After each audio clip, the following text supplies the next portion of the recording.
Everyone, Alex here again from Mindful Recovery Services. This is my third video about dialectics. So I'm going to be talking about a dialectic today, which is dependence versus independence. Now, if you haven't already, go to my vlog Dialectics 101.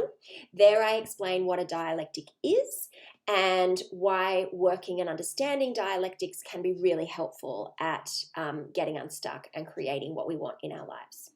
So go back and watch that if you haven't. If you carry on, I assume you've watched it, so stick with me. So this dialectic of dependence versus independence is something that people are commonly struggling with when I see them. Okay, so again, dependence and independence are opposites.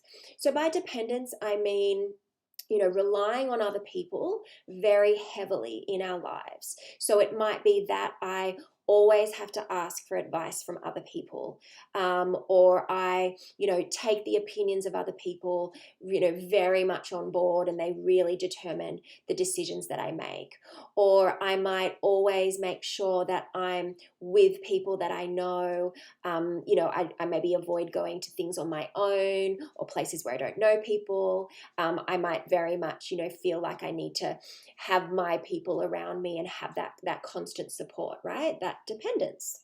Now, dependence is not bad, but we can see how extreme dependence might be problematic, right? Because there are sometimes things that we want and need to do that require us to do them on our own.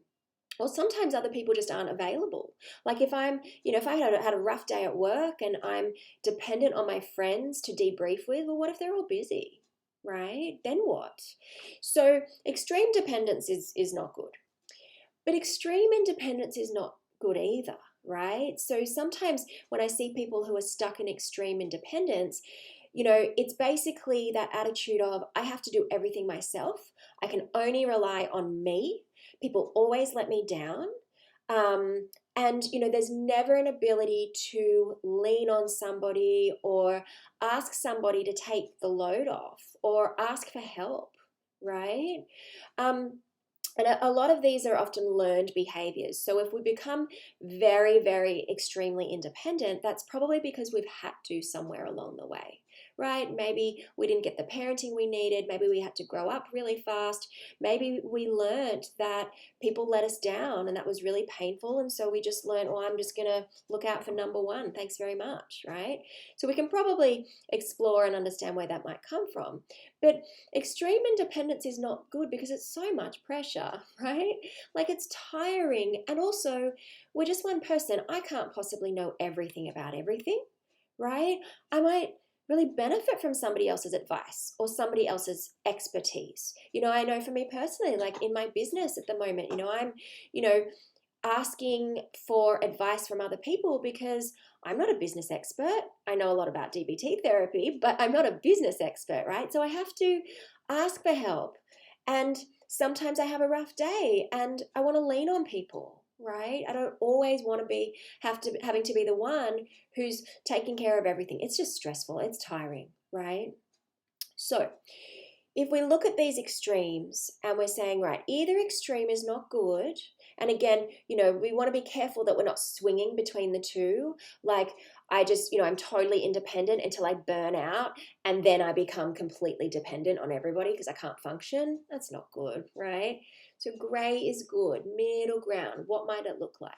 So if somebody is in extreme dependence, we might say, all right, what is a small step you could make just this way to bring in a little bit more independence, right? So what is something small that you could do yourself without asking or relying on other people?